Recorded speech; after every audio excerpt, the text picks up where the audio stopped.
tout le monde, j'espère que ça va bien. Je vous retrouve aujourd'hui pour le bilan du mois, mais en fait ça va être 2 mois, ça va être novembre et décembre. Je ne sais pas si vous vous en êtes rendu compte, mais je n'ai pas eu l'occasion de faire le bilan du mois en novembre. Pourtant c'est vraiment le rendez-vous que j'aime le plus parce que c'est grâce à lui que je peux vous parler de mes dernières lectures. Du coup je suis vraiment désolée de ne pas avoir pu le faire en novembre, mais c'est vrai qu'avec le salon Montreuil j'ai été super occupée et on est arrivé autour du 10-15 décembre sans que j'ai eu l'occasion de tourner, donc je me suis dit que ça ne valait pas la peine de le poster fin décembre et qu'il valait mieux faire une vidéo qui regrouperait les 2 mois. Ne vous inquiétez pas, je n'ai pas lu des masses, donc la vidéo ne durera pas trop longtemps. Ma toute première lecture du mois de novembre, ça a été PS Je t'aime toujours, la suite de À tous les garçons que j'ai aimés de Jenny Han, et c'est publié dans la collection Scarlet chez Panini Books. C'est la suite du tome 1, donc je ne vais pas en dire grand chose parce que je ne veux pas vous spoiler, bien entendu.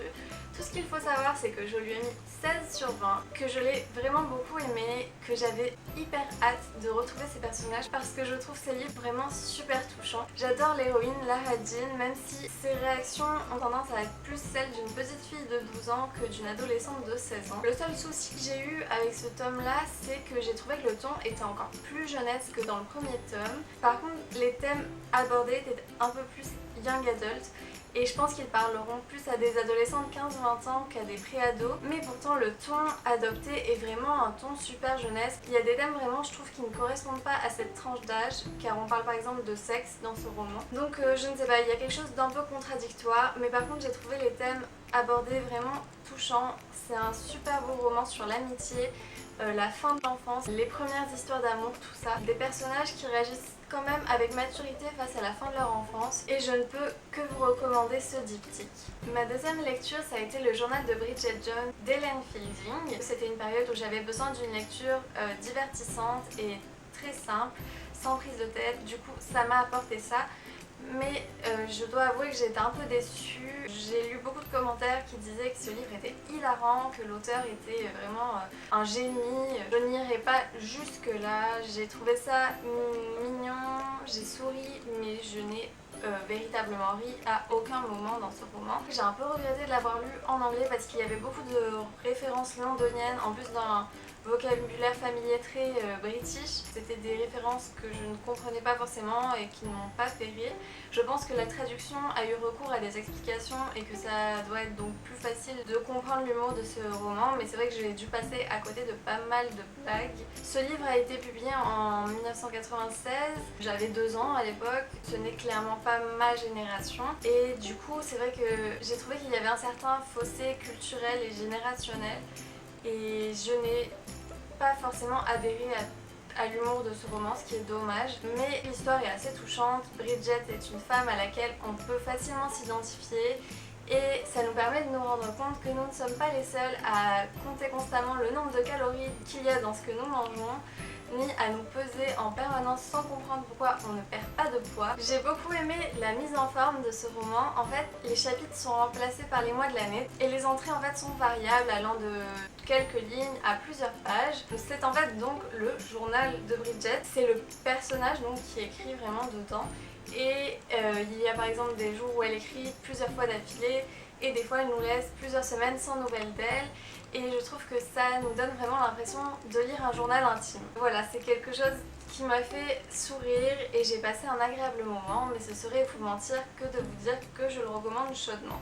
Du coup ça a été un 14 sur 20, mais je dois avouer que le film que j'ai regardé juste après l'avoir lu m'a beaucoup plus plu. Je trouve l'histoire vraiment plus adaptée à un film qu'à un roman. Je pense que vous connaissez tous le film Le journal de Bridget Jones, mais je vous le recommande pour le coup. C'est vraiment l'averse dehors, j'espère que ça ne fait pas trop de bruit. La lecture suivante, ça a été Paperboy de Nikki Singer. Alors ce livre est sorti en français également sous le titre de Poids Plume, mais je ne sais pas, j'ai vu des changements bizarres déjà rien que dans le résumé, donc je ne sais pas trop ce que ça donne en français. En tout cas, ce livre-là que j'avais acheté pour 2 € sans rien en savoir. Ce qui m'avait convaincu, c'est de voir qu'il avait gagné les Blue Peter Awards en 2002 et il avait donc gagné les prix de livre de l'année et livre que l'on ne peut pas poser. Je dois avouer que j'ai été très agréablement surprise, c'est un livre magnifique, c'est super bien écrit, l'histoire est très bien menée. En fait ça parle d'un petit garçon qui a 12 ans qui s'appelle Robert Noble et qui n'a pas d'amis. Sa classe va se retrouver dans un projet commun avec une maison de retraite où il va rencontrer Edith, une vieille dame à laquelle il est assigné en fait parce que chaque enfant est assigné à une personne âgée. Et en fait cette rencontre va vraiment changer sa vie. C'est un livre tellement émouvant, je dois avouer que j'avais la gorge vraiment serrée à la fin de cette lecture et c'est vraiment un roman qui nous donne envie d'avoir plus confiance en nous et de réaliser nos rêves. Donc c'est vraiment le genre de truc que je ne peux que vous recommander. Je lui ai mis 17 sur 20 et c'est vraiment une de mes belles découvertes de cette année. Par contre j'ai failli l'arrêter à un moment, donc c'est un peu la honte sachant que c'est un livre pour enfants, il est écrit à partir de 9 ans. Mais en fait j'ai vraiment un truc qui ne va pas avec les esprits, les fantômes, tout ça. Et à un moment dans cette histoire, j'ai vraiment cru que ça allait prendre cette tournure là et qu'il allait être possédé ou je ne sais quoi. Et j'ai super flippé, j'ai vraiment failli arrêter ma lecture. Mais le problème quand je fais ça, c'est que je m'imagine ensuite toujours le pire. Et je me suis dit non, il vaut mieux le terminer. Et finalement ce n'était qu'une fausse alerte, alors heureusement. Mais si je l'avais lu à 9 ans, je pense que j'aurais flippé, ces passages-là ne m'auraient pas plu du tout. Mais en fait, il n'y a vraiment rien de paranormal dedans, c'est juste une impression. Donc voilà, moi je le recommanderais à partir de 12 ans, même s'il est écrit à partir de 9 ans. Mais je pense que des adultes sauront encore mieux l'apprécier. J'ai ensuite lu les tomes 1 et 2 d'Ellie Jane, donc je remercie encore l'auteur Déborah Bernizet pour me les avoir envoyés. Je ne connaissais pas du tout ces romans. C'est de la chick lit, plutôt jeunesse, qui touchera les 15-25 ans je pense. En tout cas vous pouvez retrouver l'intégralité de l'histoire sur son blog, je vous laisse l'adresse en barre d'infos bien entendu. C'est donc l'histoire d'une jeune femme de 22 ans qui a une petite fille et voilà, ça suit sa vie quotidienne. C'était assez sympa à lire, même si je trouve que l'on fait parfois face à des incohérences ou à des chapitres vraiment tirés par les cheveux. J'ai trouvé ça dommage que sa petite fille soit aussi peu présente, je m'attendais vraiment à la voir plus galérer, mais en fait ça a l'air très facile pour elle, elle sort en boîte toutes les semaines, enfin voilà.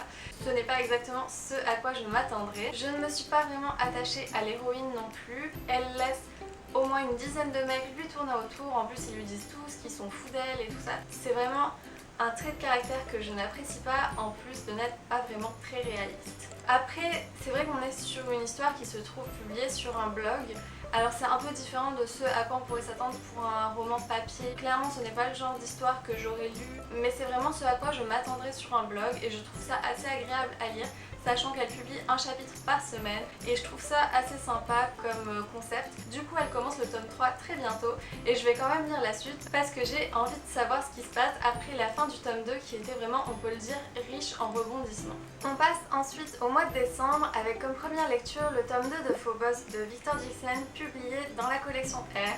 Alors je n'ai pas le livre avec moi parce qu'en fait vous vous en êtes rendu compte, je suis rentrée chez moi pour les vacances de Noël et il n'y avait plus de place dans ma valise. En tout cas ça a été un véritable plaisir de retrouver Léona, une héroïne que j'adore. Et ce tome 2 a encore été une incroyable claque, c'est juste génial, je suis une grande fan de Phobos, comme vous le savez peut-être si vous suivez ma chaîne depuis un petit moment. Ça n'a pas été un coup de cœur comme le premier tome, je ne sais pas pourquoi, j'ai l'impression qu'il y avait un peu moins de suspense dans ce tome 2, mais je ne vais pas m'étaler dessus parce que je ne veux pas vous gâcher le suspense. Comme vous le savez, la fin du tome 1 était vraiment horrible et on avait vraiment très envie de savoir la suite. Je ne veux pas vous spoiler l'histoire, je trouve que c'est très important de ne pas savoir ce qui va se passer, surtout pour ce roman en tout cas. C'est vrai qu'il y a une pointe de mystère en moins parce qu'on découvre beaucoup plus les garçons dans ce tome 2 et il y a moins de suspense, donc c'est peut-être pour ça que je l'ai un peu moins aimé, mais je lui ai quand même mis 18 sur 20 et c'est donc une très très bonne lecture, encore une fois. J'ai appris grâce à une rencontre que j'ai pu faire avec l'auteur qu'en fait ce roman se passait dans notre société et pas vraiment dans le futur. C'est vrai que je m'attendais à ce que ce soit un peu plus futuriste que ça, mais du coup c'est vrai qu'on voit souvent que c'est une dystopie alors qu'en fait non, ça se passe vraiment dans notre société et quasiment à notre époque parce que nous avons les capacités de faire tout ce qui se passe dans ce roman. Sinon la fin de ce tome 2 est vraiment très différente de celle du tome 1. Pour le tome 1 ça s'arrêtait vraiment sur un cliffhanger, on avait besoin de connaître la suite. Là c'est différent en fait, c'est une une espèce de retournement de situation. Ce n'est pas vraiment ce que je pourrais appeler du suspense, mais c'est vrai que je me suis sentie très mal en lisant les dernières pages du roman et j'ai tout autant besoin de connaître la suite. J'ai hâte de savoir le fin mot de l'histoire qui devrait sortir normalement en juin, même si je sens que ça va me faire beaucoup de peine de dire au revoir à tous ces personnages que j'ai adorés. J'ai ensuite lu Gone Girl de Gillian Flynn, un livre que j'avais envie de lire depuis très longtemps, notamment à cause de la grosse publicité qui a été faite autour de sa sortie et notamment du film. Mais je dois avouer que j'ai été déçue, je ne lui ai accordé que 12 sur 20. Je ne sais pas, moi on me disait qu'on ne pouvait s'attendre à ce qui allait se passer à aucun moment, que c'était vraiment un roman plein de rebondissements, de choses inattendues, mais je n'ai honnêtement pas été surprise, à part dans la troisième partie, c'est-à-dire les 100 dernières pages. Mais du coup, le livre est vraiment écrit en minuscule. Il fait presque 500 pages. J'ai mis plus de 2 semaines à le finir. Ça a vraiment, pour moi, été une lecture que j'ai trouvée très longue. La première partie commençait assez bien. On découvre Nick, un homme de 35 ans dont la femme disparaît très tôt dans le roman. Mais en fait la première partie a vraiment traîné en longueur et il n'y avait presque pas d'action dedans. Ensuite la deuxième partie qui était censée être une grosse révélation ne m'a pas surprise du tout. Et la troisième partie par contre pour le coup était vraiment très bien, ça a été de loin ce que j'ai préféré, donc heureusement la fin a sauvé le roman pour moi. Honnêtement je n'ai pas aimé le personnage principal, j'ai trouvé qu'il était désagréable au possible. En plus franchement il fait vraiment l'idiot, il sait qu'il est le suspect numéro 1 dans le possible meurtre de sa femme, mais il ment en permanence à la police, enfin c'est vraiment pas le meilleur moyen de prouver son innocence. J'ai trouvé l'histoire vraiment longue et le roman très inégal, par moments vraiment ennuyeux à mourir et par moments absolument captivant et passionnant. Donc je ne sais pas, dans l'ensemble j'ai bien apprécié l'intrigue, mais il manquait vraiment quelque chose pour moi et j'ai été assez déçue. Maintenant j'ai hâte de regarder le film quand même pour voir s'il méritait vraiment toute cette publicité. Du coup il faut savoir que les thrillers et les romans policiers ce n'est vraiment pas mon genre préféré à la base. Là au vu de son succès et des avis positifs je m'étais dit qu'il ne pouvait que me plaire. Ça ne m'a pas forcément convaincue de lire davantage de livres de ce genre. Mais je vais quand même suivre les gros succès dans les thrillers et voir si j'arrive à accrocher un jour ou l'autre. Ensuite j'ai lu Invisibilité d'Andrea Cremer et David Levitan, publié chez Michel Lafon. C'était donc un service presse et c'était le premier dans le partenariat avec Michel Lafon. Donc voilà, je suis très contente d'être partenaire Michel Lafon, c'est vraiment des livres que j'apprécie.